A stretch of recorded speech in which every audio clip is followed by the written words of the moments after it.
नमस्कार, बहुत स्वागत है आप सभी का। मैं हूं आपके साथ पद्मा कुलदीप। आप देख रहे हैं हमारी खास पेशकश डिजिटल अरेस्ट का मायाजाल। दरअसल आज टेक्नोलॉजी की तरक्की ने जहां आम लोगों की जिंदगी आसान कर दी है, वहीं उन्हें और ज्यादा आसानी से अपराध का शिकार होने के लिए बना दिया है। जरूरी नहीं कि आप बाहर जाएंगे तो ही आपके साथ हादसा हो सकता है। आप घर बैठे भी अपराधियों की चंगुल में फंस सकते हैं और मेहनत से कमाए अपने लाखों रुपए गंवा सकते हैं। साइबर अपराधियों की इस तरीकों को नाम दिया गया है डिजिटल अरेस्ट। आइए देखते हैं डिजिटल अरेस्ट का मायाजाल।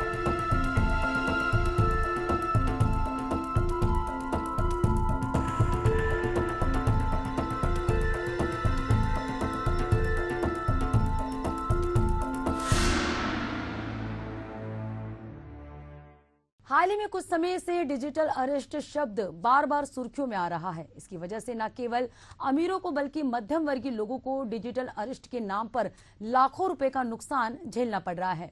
यहां तक कि खुद प्रधानमंत्री नरेंद्र मोदी ने भी इस स्कैम को लेकर एक चेतावनी जारी की है। आखिर ये डिजिटल अरेस्ट क्या है, इस प्रकार से साइबर ठगी के मायाजाल से खुद को कैसे बचाएं, देखिए ये खास रिपोर्ट। साइबर ठगी या डिजिटल अरेस्ट यह शब्द किसी से अनजान नहीं है। मौजूदा दौर में ठगों ने एक नया तरीका अपनाया है जिसके माध्यम से लोगों के खाते खाली कर रहे हैं, या यूं कहें कोई लिंक भेज के या भी किसी भी माध्यम से ये चीज़ें या इस तरीके का अंजाम जो दिया जा रहा है और लोगों के खाते जो हैं खाली किए जा रहे हैं।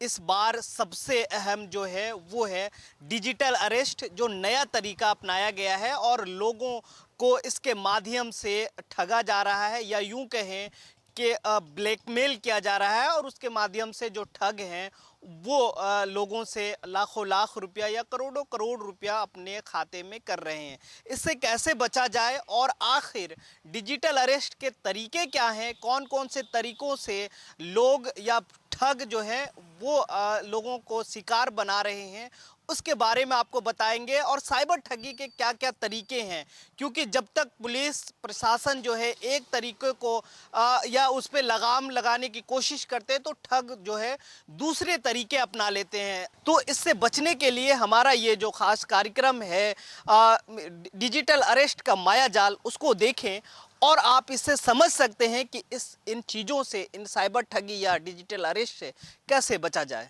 तो देखिए यह रिपोर्ट।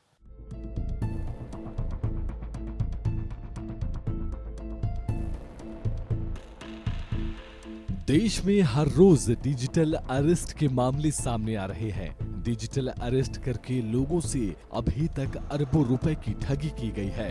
सबसे पहले आपको बताते हैं क्या है डिजिटल अरेस्ट।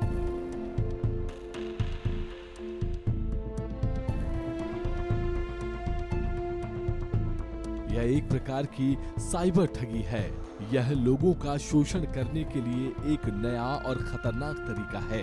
इस शब्दावली के दो हिस्से हैं, डिजिटल अरेस्ट और स्कैम या ठगी। इससे पहले कि हम डिजिटल अरेस्ट को समझें, यहाँ यह जानना जरूरी है कि कानून में इस तरह का कोई शब्द नहीं है। डिजिटल अरेस्ट साइबर अपराधियों द्वारा इस्तेमाल की जाने वाली एक भ्रामक रणनीति है। इसमें अक्सर फोन पर या ऑनलाइन संचार के माध्यम से डिजिटल माध्यम से किसी व्यक्ति को गिरफ्तार करने का झूठा दावा करते हैं। मकसद केवल लोगों में दहशत का माहौल पैदा करना है, जिसके बाद पीड़ित व्यक्ति को यह यकीन दिलाया जाता है कि वह आपराधिक गतिविधियों में शामिल है और आखिरकार उनसे बड़ी रकम ऐंठ ली जाती है। इस पूरी प्रक्रिया को बहुत ही नियोजित तरीके से अपनाया जाता है, जिससे वारदात होने के बाद पीड़ित व्यक्ति कभी अपराध की रिपोर्ट न कर सके। दूसरे शब्दों में कहें तो डिजिटल अरेस्ट ब्लैकमेल करने का एक एडवांस तरीका है। डिजिटल अरेस्ट स्कैम के शिकार अधिकतर वही लोग होते हैं जो पढ़े लिखे और अधिक होशियार होते हैं। डिजिटल अरेस्ट का सीधा मतलब ऐसा है कि कोई आपको ऑनलाइन धमकी देकर वीडियो कॉलिंग के जरिए आप पर नजर रख रहा है। डिजिटल अरेस्ट के दौरान साइबर ठग नकली पुलिस अधिकारी बनकर लोगों को धमकाते हैं और अपना शिकार बनाते हैं। इस दौरान वे लोगों से वीडियो कॉल पर लगातार बने रहने के लिए कहते हैं और इसी बीच केस को खत्म करने के लिए पैसे भी ट्रांसफर करवाते हैं। डिजिटल अरेस्ट की शुरुआत एक मैसेज या फोन कॉल के साथ होती है। डिजिटल अरेस्ट करने वाले ठग लोगों को फोन करके कहते हैं कि वे पुलिस डिपार्टमेंट या इनकम टैक्स डिपार्टमेंट से बात कर रहे हैं। कई बार यह भी दावा किया जाता है कि वे कस्टम विभाग से बोल रहे हैं और आपके नाम से कोई पार्सल आया है जिसमें ड्रग्स या प्रतिबंधित चीजें हैं। यहाँ तक कि साइबर अपराधी ऐसे मामले में लोगों को कॉल कर उनके बच्चों की गिरफ्तारी होने संबंधी या मामले में फंसने संबंधी बात भी करते हैं। इसके बाद ये वीडियो कॉल करते हैं और सामने बैठे रहने के लिए कहते हैं। इस दौरान किसी से बात करने, मैसेज करने और मिलने की इजाजत नहीं होती। इस दौरान जमानत के नाम पर लोगों से पैसे भी मांगे जाते हैं। इस तरह से लोग अपने ही घर में ऑनलाइन कैद होकर रह जाते हैं और इसे ही डिजिटल अरेस्ट कहा जाता है। इससे बचने के रास्तों की बात करें तो डिजिटल अरेस्ट से बचने का आसान रास्ता जानकारी है। इसकी शुरुआत ही आपके डर के साथ होती है। यह डिजिटल अरेस्ट इंटरनेट के जरिए ब्लैकमेल से कहीं ज्यादा और खतरनाक है, क्योंकि इसमें पैसे के साथ साथ संवेदनशील जानकारियां भी हासिल कर ली जाती हैं। इसमें bank account number, credit card number, password आदि शामिल है।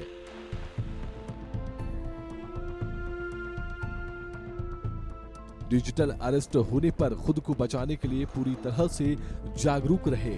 किसी की धमकी से डरे नहीं। संदिग्ध आईडी से आए ईमेल में दिए गए किसी भी लिंक पर क्लिक न करें। व्हाट्सएप और फेसबुक मैसेंजर जैसे इंस्टेंट मैसेजिंग ऐप्स पर किसी बिजनेस अकाउंट से वेरीफाइड का बैज देखकर ही बात करें। सोशल मीडिया पर पार्ट टाइम जॉब को लेकर पोस्ट किए पोस्ट पर अपनी जानकारी साझा न करें, न ही उनकी लिंक पर क्लिक करें।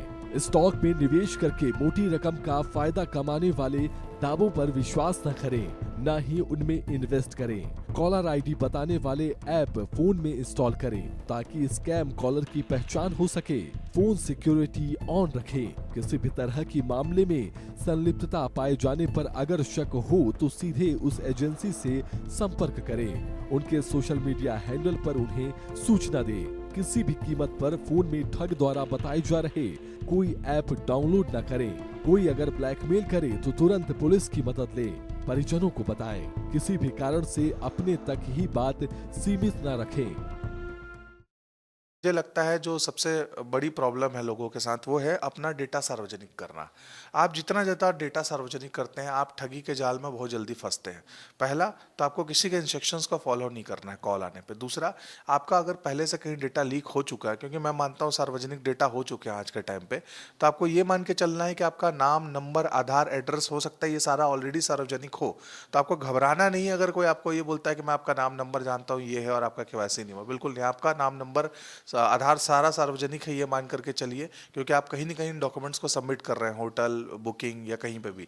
तो आपको ये मानना है कि अगर ये इन्फॉर्मेशन लेकर के कोई आपसे आगे बात करता है तो आपको उनकी बातों को सुनना नहीं है। आपको सबसे पहले अगर बैंक का काम है तो बैंक जाइए, अगर कोई थाने के नाम पे धमकी दे रहा है तो आप थाने पहुंचिए, अगर आपका पार्सल की बात हो रही तो आप नियरेस्ट कुरियर का ऑफिस जाइए और उस कंपनी में बात करिए क्या सच में ऐसा कोई पार्सल आया है क्या, या आपके नाम से पार्सल ऐसा कुछ हुआ है क्या। तो इस तरीके से, और बचने के बाद अगर आपके साथ इंसिडेंट हो भी चुका है तो आप 1930 पे या साइबर क्राइम की जो हेल्पलाइन वेबसाइट है वहां पे जरूर रजिस्टर करिए।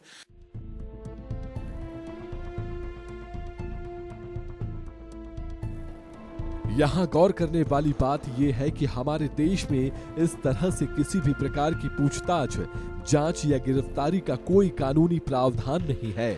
ऐसे में यदि आपके पास भी इस तरह की धमकी वाले फोन कॉल आते हैं तो आपको डरने की जरूरत नहीं है। कोई कॉल करके धमकाता है तो डरे नहीं, बल्कि डट कर सामना करें, क्योंकि यदि आपने कोई पार्सल मंगवाया ही नहीं तो फिर डरने की जरूरत नहीं है। ऐसे कॉल आने पर तुरंत पुलिस में शिकायत करें। यदि कोई मैसेज या ईमेल आता है तो उसे सबूत के तौर पर पुलिस को दें। यदि किसी कारण आपने कॉल रिसीव कर लिया और आपको वीडियो कॉल पर धमकी देने लगा तो स्क्रीन रिकॉर्डिंग के जरिए वीडियो कॉल को रिकॉर्ड करें और शिकायत करें। किसी भी कीमत पर डरे नहीं और पैसे तो बिल्कुल भी न भेजें। अगर आप ऐसे मामलों के शिकार बनते हैं तो सबसे पहले अपनी नजदीकी पुलिस थाने या स्पेशली साइबर थाने में शिकायत दर्ज करवाएं। साथ ही देश में बढ़ रहे साइबर क्राइम को देखते हुए सरकार ने एक पोर्टल cybercrime.government.in बनाया हुआ है। यहाँ पर आप अपने साथ हुई घटना की शिकायत दर्ज करा सकते हैं। डिजिटल अरेस्ट का जो एक मूल कारण है वो एक डर है और एक जानकारी का अभाव है। डिजिटल अरेस्ट जैसा कोई भी कानून नहीं है। किसी भी व्यक्ति को कोई भी पुलिस एजेंसी डिजिटली अरेस्ट नहीं कर सकती। ऐसा नहीं बोल सकती कि उनको इतने टाइम उनको ऑनलाइन रहना ही है, व्हाट्सएप वीडियो कॉल पे रहना है या फिर जीमेल की कॉल पे रहना है। ऐसा नहीं है, कोई भी कानून नहीं है। पोर्टल पर हर राज्य के लिए अलग अलग नंबर दिए गए हैं। इन पर कॉल करके आप शिकायत दर्ज करा सकते हैं। डिजिटल अरेस्ट का शिकार होने पर आप सीधे 112 पर कॉल करके भी शिकायत दर्ज करा सकते हैं। अगर विभिन्न बैंक ने भी इन घटनाओं से जुड़ी शिकायत के लिए नंबर जारी किए हैं, आप अपने बैंक के इस नंबर का पता लगाकर उसको सेव कर लीजिए। बहरहाल डिजिटल अरेस्ट जैसी साइबर ठगी से लोगों को बचाने के लिए केंद्र और राज्य सरकारें, पुलिस और बैंकिंग संस्थान अभियान चलाते रहते हैं। News bureau, Asian news.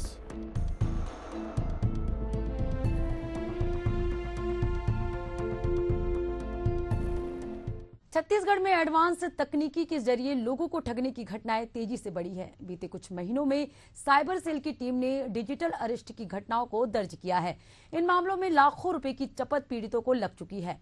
Police का कहना है कि अगर हम थोड़ी बहुत सावधानी भी बरतते हैं तो हम ठगी से बच सकते हैं। पुलिस का कहना है कि डिजिटल अरेस्ट जैसी घटनाओं से बचने के लिए हमें सतर्क रहने की जरूरत है। देखिए रिपोर्ट।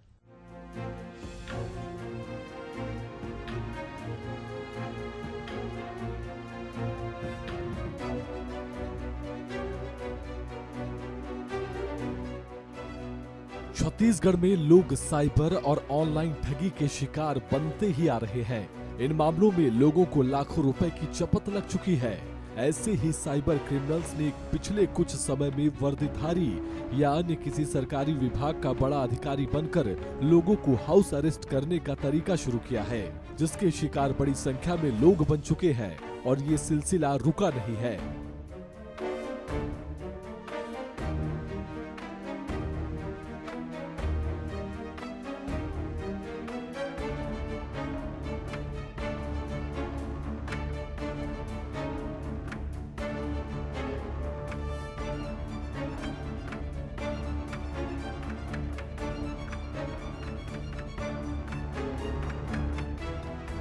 हम आपको ऐसे ही कुछ मामलों के बारे में बताते हैं।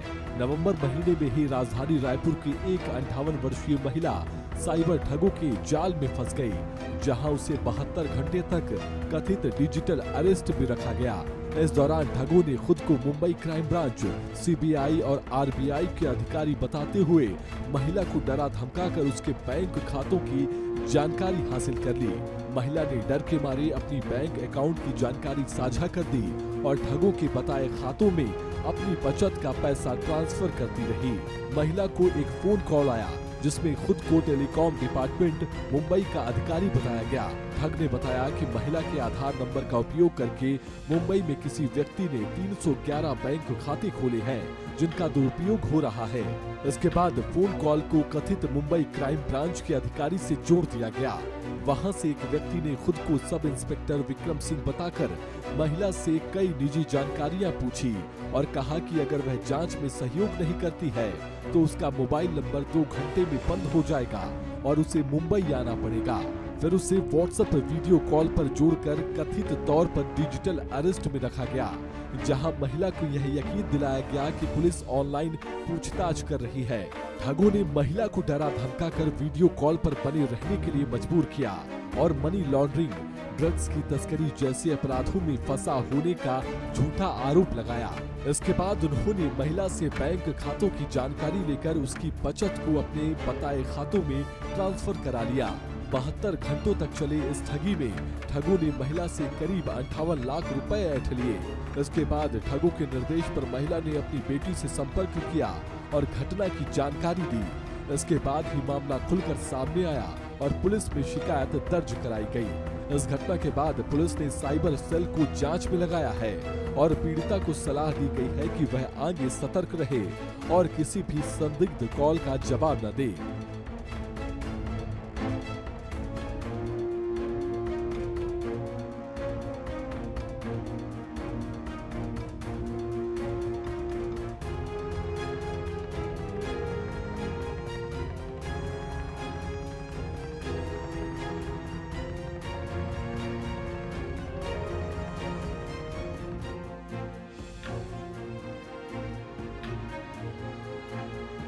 इसी तरह राजधानी में आईआईटी की तैयारी कर रहे एक छात्र को साइबर ठगों ने खुद को मुंबई कस्टम विभाग का अधिकारी बताकर छात्र को धमकाया और उसके खिलाफ आतंकवादी संगठन से जुड़े होने के फर्जी आरोप लगाए।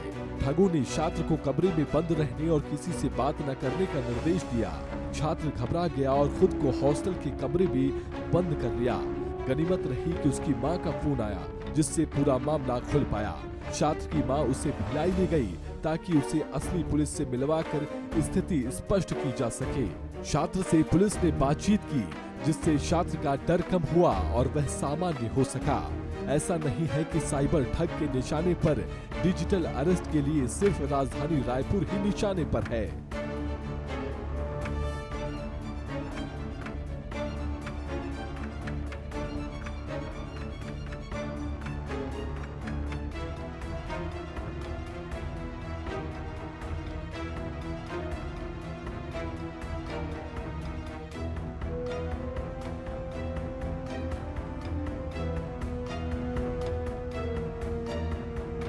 ऐसा ही एक मामला दुर्ग से सामने आया, जहां दुर्ग जिले में यहां सुप्रीम कोर्ट के वारंट का झांसा देकर साइबर ठगों ने 49 लाख की साइबर ठगी कर ली। ठगी का समझ आने के बाद भिलाई नगर थाने में मामला दर्ज कराया गया। वहीं राजधानी रायपुर में जीवन बीमा अधिकारी भी डिजिटल अरेस्ट के शिकार हुए।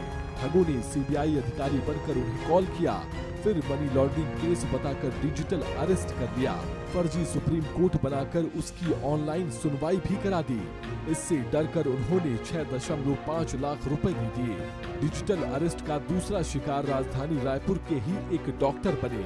उन्हें एक फोन आया। कॉलर ने उन्हें कहा कि आपका सिम ब्लॉक किया जाएगा, क्योंकि इसमें जो आधार नंबर मोबाइल से लिंक है उससे एक सिम ली गई है। उसमें बहुत शिकायतें आ रही हैं। फिर उन्हें लखनऊ पुलिस स्टेशन के फोन नंबर पर कनेक्ट किया गया। उन्होंने एफआईआर की धमकी दी और कहा कि उस सिम पर मनी लॉन्ड्रिंग, नेशनल सिक्योरिटी और अवैध लेन देन का केस है। उन्हें डिजिटल अरेस्ट की धमकी दी गई और अलग अलग खातों में पैसा मांगा गया। उन्होंने 4.5 लाख जमा कर दिए। वहीं ऐसे मामलों में बचने के लिए पुलिस का कहना है कि डिजिटल अरेस्ट जैसी घटनाओं से बचने के लिए हमें सतर्क रहने की जरूरत है। हर फोन कॉल करने वाले की पूरी तस्दीक करें। पुलिस का कहना है कि वर्तमान समय में ठग डिजिटल अरेस्ट जैसी ठगी भी कर रहे हैं। ठगी के लिए झूठे फोन कॉल कर लोगों को डराते हैं। झूठे केस में फंसाने की धमकी देकर आपके खाते से अपने खाते में पैसे ट्रांसफर करा लेते हैं।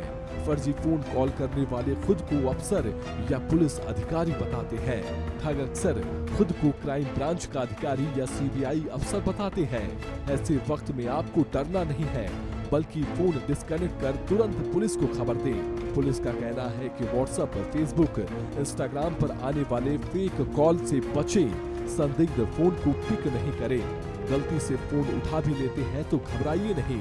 फोन पर ठग के होने का शक मिलते ही फोन काटें। पुलिस को इसकी सूचना दें। डिजिटल अरेस्ट के मामले सामने आने और शिकायत मिलने के बाद पुलिस संबंधित बैंक से संपर्क कर आरोपी के बताए गए अकाउंट नंबर को होल्ड करवाने की कोशिश कर रकम की वापसी करवाती है, लेकिन कई बार ऐसा नहीं होता है। इसलिए ऐसे मामलों से बचने के लिए सतर्कता ही सबसे बड़ा उपाय है। News bureau, Asian news. Cyber ठगी अब नया खतरा बन गया है। देश ही नहीं बल्कि छत्तीसगढ़ में भी आम जनता से लेकर मंत्री, संतरी हो या अफसर, किसी का भी डेटा सुरक्षित नहीं है। सभी साइबर ठगों के निशाने पर हैं। स्थिति यह है कि साइबर ठगों ने अफसरों सहित रसूखा रखने वाले कई लोगों को ठगी के मकड़ जाल में फांस लाखों करोड़ों की चपत लगाई है।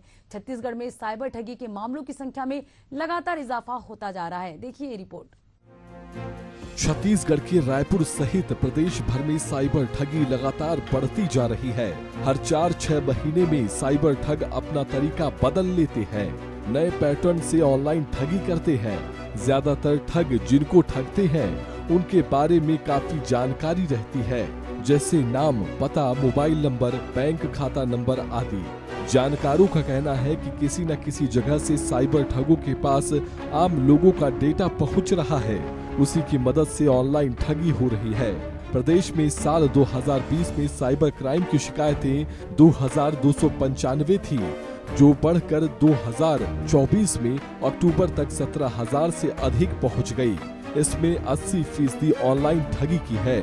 Social media, internet, online form आदि में मोबाइल नंबर, आधार नंबर, बैंक से जुड़ी जानकारियां देना सुरक्षित नहीं है।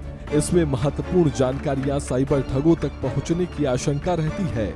इसके दुरुपयोग के कई मामले सामने आ चुके हैं। छत्तीसगढ़ में हर घंटे लगभग 3 लोग साइबर ठगी के शिकार हो रहे हैं।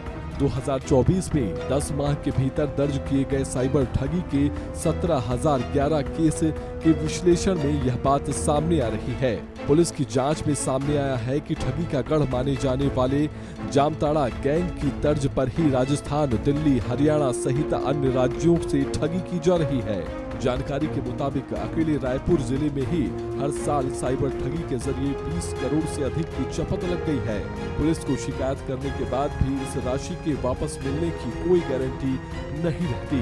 बैंक, पुलिस और कोर्ट में अलग अलग नियम कायदों के चलते पीड़ितों को राशि वापस नहीं मिल पाती।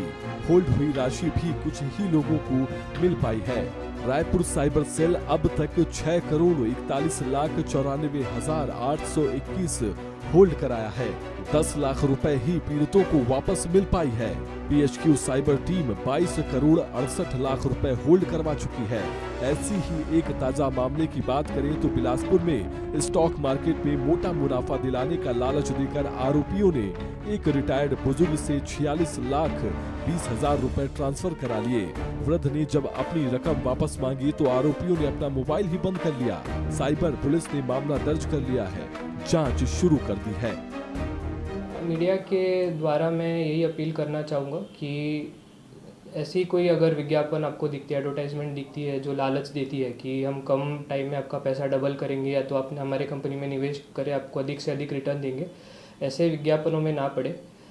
सतर्क रहे, जागरूक रहे और मोबाइल यूज़ करते वक्त अपना पर्सनल डिटेल जो है जैसे एटीएम का पासवर्ड, ओटीपी या तो अपने निजी जो इन्फॉर्मेशन होती है वो किसी अज्ञान व्यक्ति के साथ शेयर ना करें। और मेरी स्पेशल अपील उन लोगों को रहेंगी जो रिटायर्ड हो चुके हैं, क्योंकि इन्हीं वर्ग के लोगों को ज़्यादातर ये साइबर फ्रॉड वाले शिकार बनाते हैं। तो इन लोगों को मेरी खास अपील रहेंगी कि आप सतर्क रहें और सावधान रहें। देखिए, साइबर ठगी ये है जो वर्चुअल वर्ल्ड में होती है, इंटरनेट पे होती है और इंटरनेट के माध्यम से होती है। तो इसमें बहुत सारे प्रकार हैं। पहला तो ये होता है कि सबसे ज़्यादा जो आज के टाइम में प्रचलन में बात करें तो पहला नंबर पे डिजिटल अरेस्ट है, जिसमें आपको वो वर्ग के लोग इसमें फंसते हैं जो पढ़े लिखे हैं, जो टेक्नोलॉजी का उपयोग करते हैं। क्योंकि गांव वाला तो उसको तो जूम चलाना आता नहीं है, स्काइप चलाना आता नहीं, तो जनरली जूम और स्काइप यूज़ करते हैं जो प्रोफेशनल्स हैं या फिर जो गवर्नमेंट से रिलेटेड लोग हैं। ज़्यादातर ऐसे लोग इस टाइप के ठगी में फंसते हैं। दूसरे ठगी के प्रकार है शेयर मार्केट से रिलेटेड ठगी, जिसमें आपको फेक ऐप दिया जाता है, इन्वेस्टमेंट के नाम का आपको झांसा दिया जाता है और आप जब इन्वेस्ट करते हैं उनके ऐप में तो आपको लगता है आपका पैसा बढ़ रहा है, बाद में आपको पता चलता है कि आप ठगी के शिकार हो गए हैं। इसके अलावा तीसरा जो ठगी है जो रिपोर्ट नहीं होती, लोगों के सामने नहीं आ रही है, जिसकी बात कम की जा रही है, वो एक्सटॉर्शन है, जो एक बहुत बड़ा ठगी का टाइप है, जिसमें लोनली लोग, अधेड़ उम्र के लोग फंसते हैं जो घर से दूर हैं, अकेले रहते हैं या युवा हैं, वो बहुत ज़्यादा इसके शिकार होते हैं। और इसका कॉन्सिक्वेंसेस भी बहुत बुरा लोगों के साथ में होता है कि उस पर उनके साथ में वीडियो कॉल आता है, वीडियो कॉल उठाने के बाद उनकी जो है न्यूड फोटो बना दी जाती है, मॉर्फ की जाती है और उसके थ्रू उनको ब्लैकमेल करने की कोशिश की जाती है। तो अलग अलग इस तरीके की ठगी होती है। इसमें एक ठगी और भी है कि जिसमें आपको पार्सल आपका कहीं पे आपके नाम पे इलीगल किया गया है और वो इलीगल पार्सल के चक्कर में आपको नोटिस भेजा जाता है और आपसे ठगी की जाती है। एक ठगी बहुत पॉपुलर अभी हम लोग और देखने को मिल रहा है कि आपको कॉल किया जाता है कि आपका केवाईसी नहीं हुआ है बैंक का, और आपको एसएमएस किया जाता है कि ये आपको नंबर है, एटीएम में जाकर डालना है, और आपका बैंक अकाउंट का पूरा कंट्रोल, वो मोबाइल नंबर चेंज करके बैंक अकाउंट में नेट बैंकिंग वगैरह चेंज करा के आपसे पूरा एक तरह से कंट्रोल ले लेते हैं और आपसे ठगी होती है। तो ऐसे बहुत अनेकों प्रकार की ठगी है। सारे ठगी का मकसद एक होता है कि इनको आपसे पैसे वसूलने हैं, चाहे वो आपके अकाउंट में डायरेक्टली हाईजैक करके उठाए, या आपके इंस्ट्रक्शन दें और आप फॉलो करें उसके थ्रू हाईजैक हो, या फिर आपको एक एपीके लिंक या एक मालवेयर भेज दें उसके थ्रू हो। तो अलग अलग प्रकार के इस तरह की ठगी अभी देखने को मिल रही है। छत्तीसगढ़ में विभिन्न हिस्सों में तेजी से बढ़ते साइबर अपराध के मामलों से निपटने के लिए प्रदेश में 5 अलग अलग रेंज में साइबर थाने खोले गए हैं। रिपोर्ट भी तैयार की गई है। रिपोर्ट के मुताबिक छत्तीसगढ़ में 7 राज्यों के करीब 2 दर्जन से ज्यादा ठग गिरोहों ने लोगों को निशाना बनाया है।